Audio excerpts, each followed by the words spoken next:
Hi guys, welcome to my channel. If you're new here, my name is Jennifer Ngomalo. I do hope that you stick around by clicking that red subscribe button on the bottom, and also don't forget to give this video a big thumbs up because it does help for YouTube to push my videos for more people to see, and I will appreciate it as well. So on today's video, we're going to be looking at some of the unpopular opinions regarding money, but also looking in conjunction with escaping the red race. Now, I'm not going to go into details in terms of what is a red race, how do you escape a red race. This video is more so about discussing some of the things that we do and the things that we tell ourselves and we believe, so that we can get away from taking responsibility of our finances. And so if you want to know more about that, please stay tuned.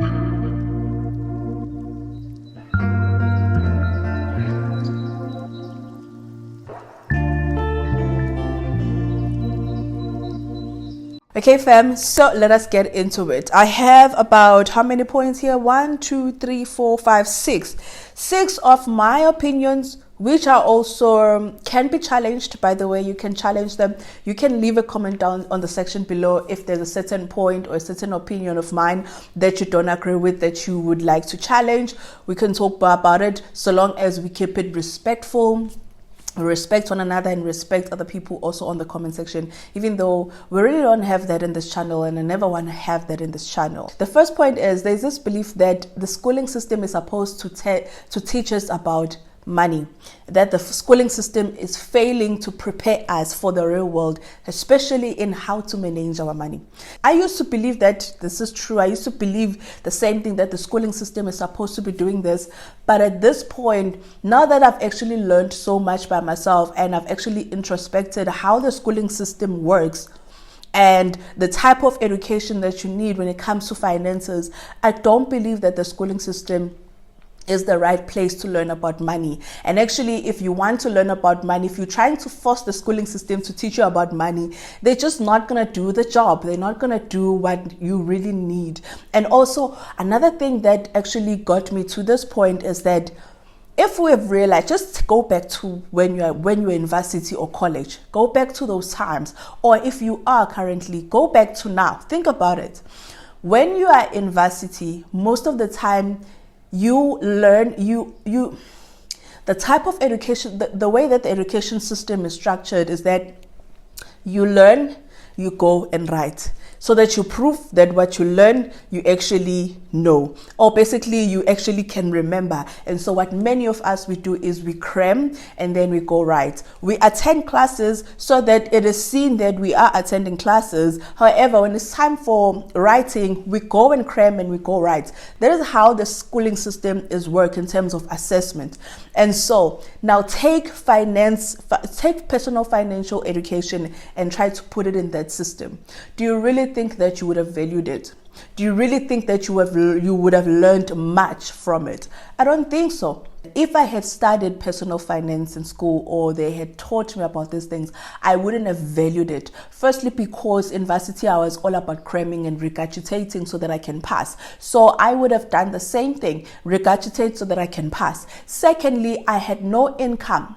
For especially my first degree, I had no income at all, like real income, besides the funding that I got from government, which was like 500 rands per month, which was nothing. However, I had no real income such that I would be working and then getting that income. Now, if I had no income, do you really think that, even if for you as well, if you had no income in varsity, like real income where you have to go and work for it and get paid so that you learn how to manage it, do you really think that getting that education, guys, I'm sorry, my jacket is not tied up. So as I'm busy tying my thing here, my question is, if you had no income at all, like no working income, if you actually waking up while you are busy at school and actually getting an income, do you really think that you would have valued that financial education?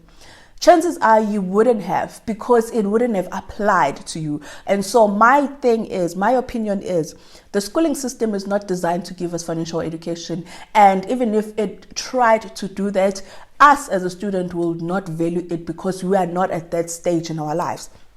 However, I do believe that the best place to teach a child about money is at home, because at home, that is where a child looks at how my mother and my dad are spending their money, how they manage their money. You know, when you are when a child is asking for something and then they are able to get it, it's your responsibility as a parent to actually teach the child about money.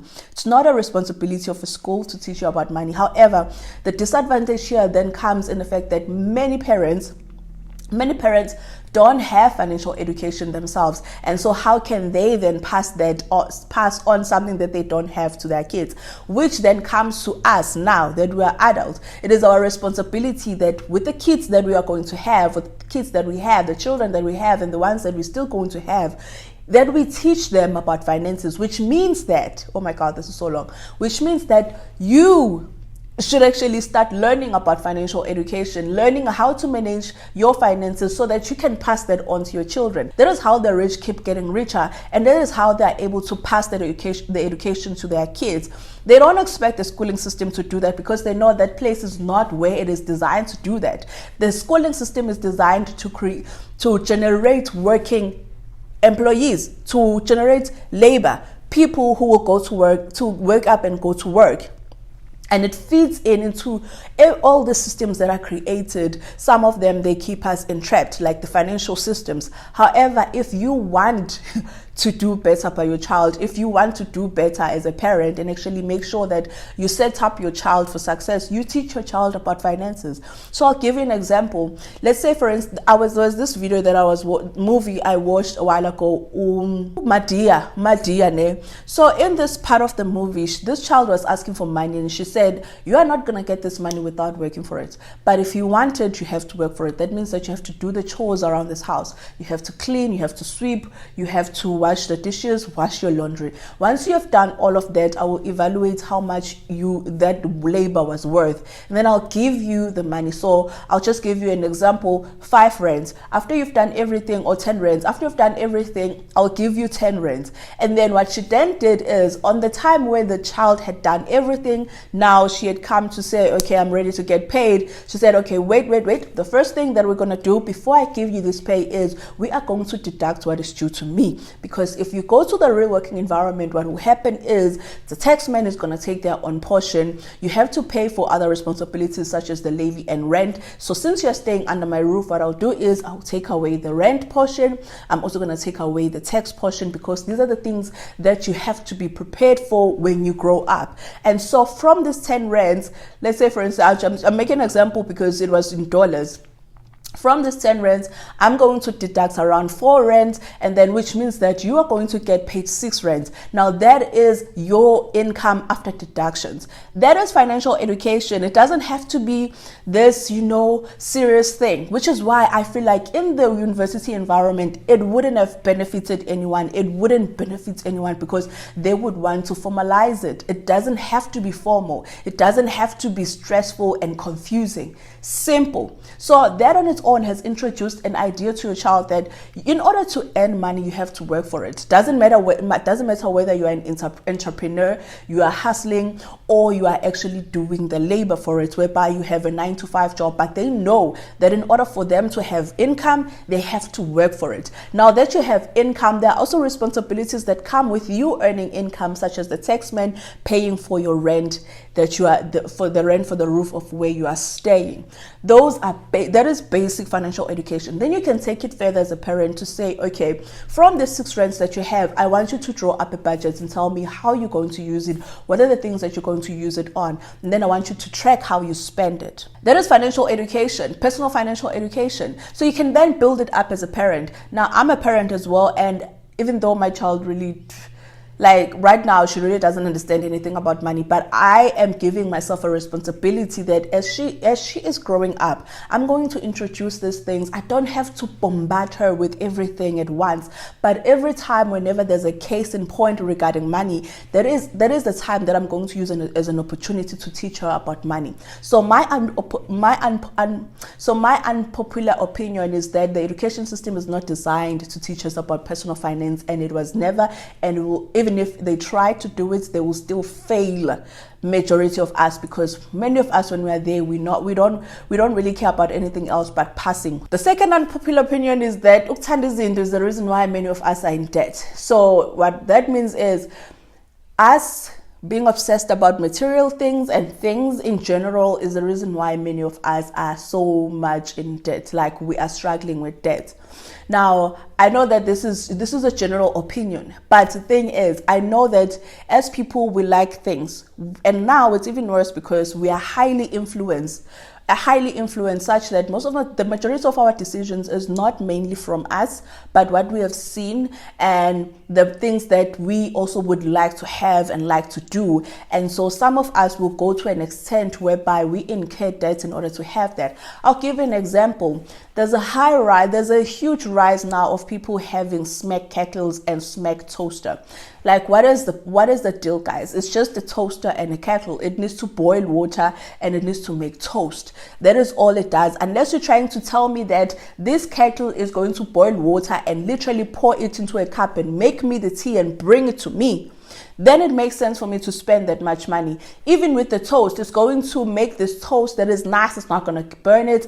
And once it's done, it's going to spread it with butter and bring it to me. Then what will be the point? So some people will go into debt trying to live this lifestyle, trying to keep up with this lifestyle, trying to have the same things that they see on social media. People having nice, beautiful kitchens, because I'm not going to lie, I envy some of those kitchens because I'm just like, that is so beautiful. However, how practical is it? Not even how practical. However, if I can't afford to buy it cash, then why go into debt trying to be influenced and trying to have what the other person has? And so majority of us are in debt because we want the life that we can't afford. Sithanda izinto nje. Let me just break it down like that. Sithanda izinto. We like things. We are easily influenced, and so we find ourselves in debt. The buy now and pay later are actually scams that are keeping us in this red race. The reason why many of us are busy peddling around, moving nowhere, struggling with so much debt, and the living expenses being so high and really feeling the pinch, is because we fall for the trap of buy now, pay later. Now, I know that this sounds good on paper. Ne? I know people will say, no, the thing is with buy now, pay later, there's no interest. You buy now and then you pay in the installments of 3 months or 6 months, you are done. Now, the chance is, if you are going to buy now and pay later, that means that you can't afford it. Let's just be frank with each other. Let's just be real with each other. The reason why you are buying now and paying later is because you can't afford it. Because if you could afford to pay it cash, you are not going to drag it out to 6 months. You wouldn't do that. And also another thing, the reason why these institutions do this, because they are betting on you to default. They are betting on you to default. That's why even with the credit cards, it sounds so good on paper because it says, okay, you can borrow this, you can use this money and pay it within 55 days. And thus you're not going to incur interest. But how many of us are able to actually keep up with that? How many of us are able to stick to that? Not a lot of us. And so they are betting on you that you will default so that automatically they can make interest of you. But they've presented it as a good opportunity to say you will not incur any interest. You can use this money interest free. But then as soon as you default, better know that there will be an interest there. And so you find that this buy now, pay later of 3 months or 6 months that was supposed to be just this period end up being 12 months. But now with those additional months, do know that there is interest. And now most of the time is when you're buying now, pay later, they won't communicate. You won't pay attention much on the interest because you're thinking, I'm going to be able to actually meet these months and make sure that within 3 months I have paid it. Now, if something happens within those 3 months and you can't pay for one of the months, or maybe you end up paying little in this 1 month and that month, on the next month there's interest added. Do you even pay attention on how much interest has been added? Many of us don't. Do you even pay attention to how much interest our credit cards are worth?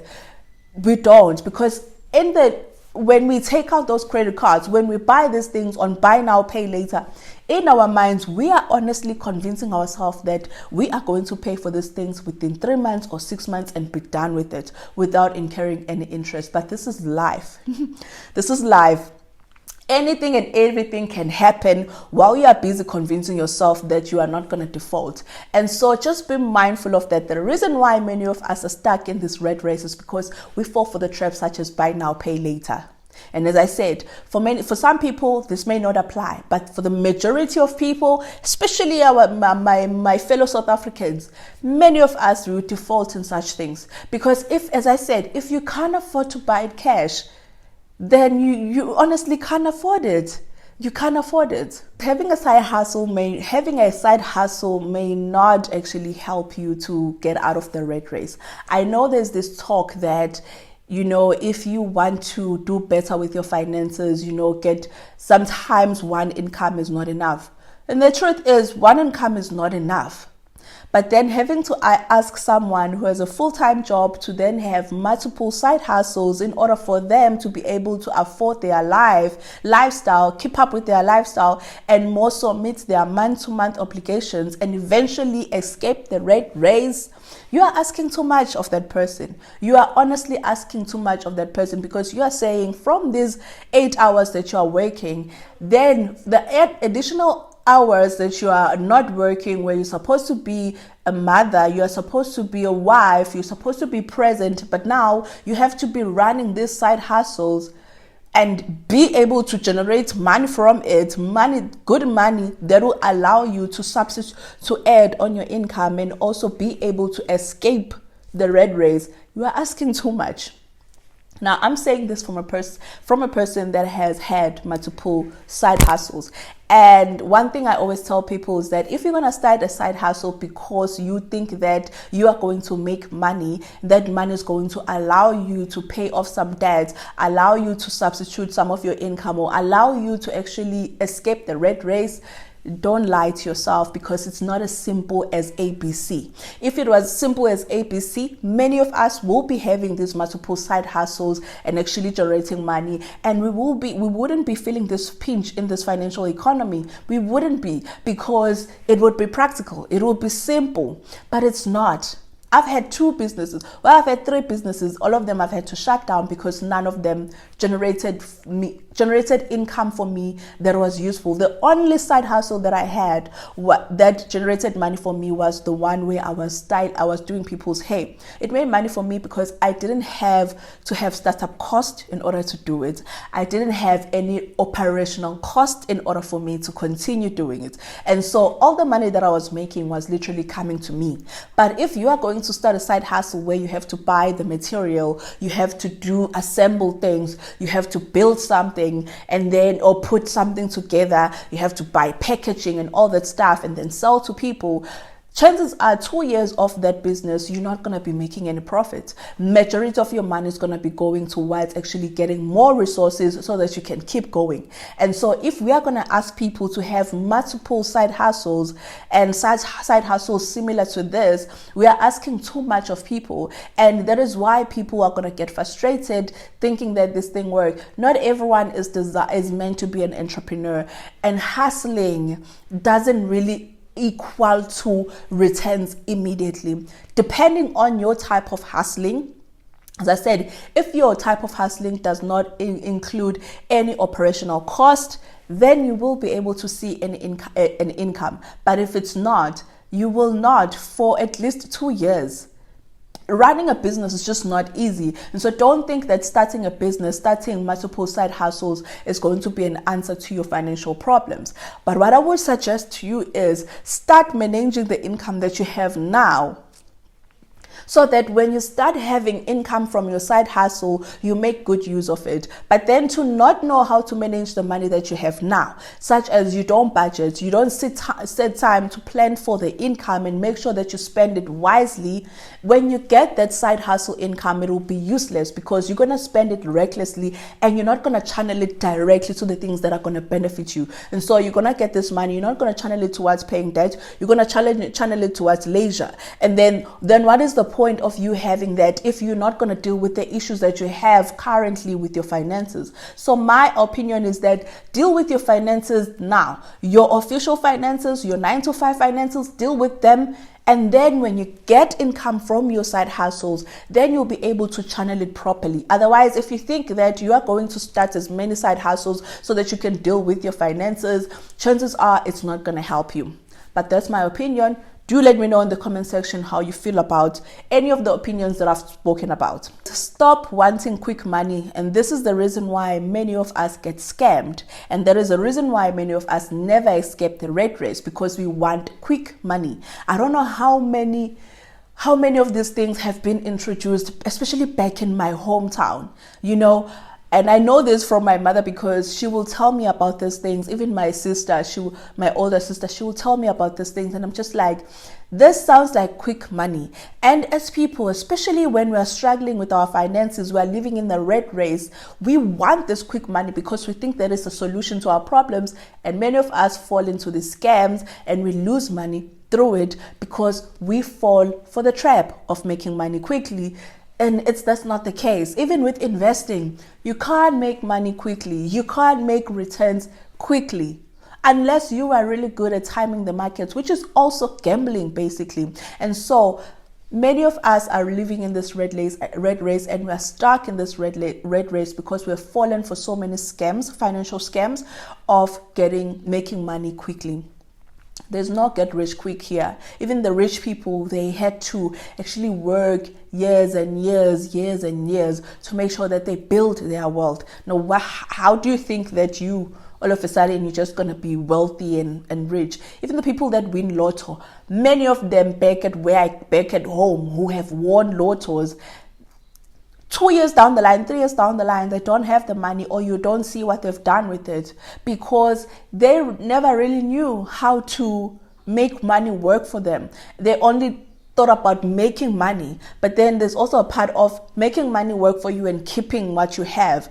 And so you will try to get money through these quick schemes. Sometimes you will. However, if you don't know how to make money work for you and also keep some of that money, chances are you're going to lose it, and then you're going to find yourself back into the red race where you're constantly trying to work for money every day of your life and feeling like whatever that you're making is not enough.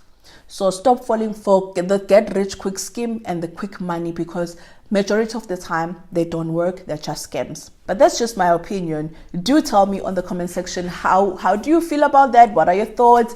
Actually, in all the 6 points that I've discussed here, do tell me what are your thoughts, what are your opinions. If you have other opinions as well, do share them down below. Let us start a discussion and talk about these things. And so I'm going to close off this video now and say thank you so much for watching and indulging me. I do hope that we'll be chatting down in the comment section below, just letting me know your thoughts and also your opinions and how you feel about my opinions. As I said, keep it clean and no hating on anyone and respecting one another. So I will see you on the next one. Please take care and stay safe. Bye.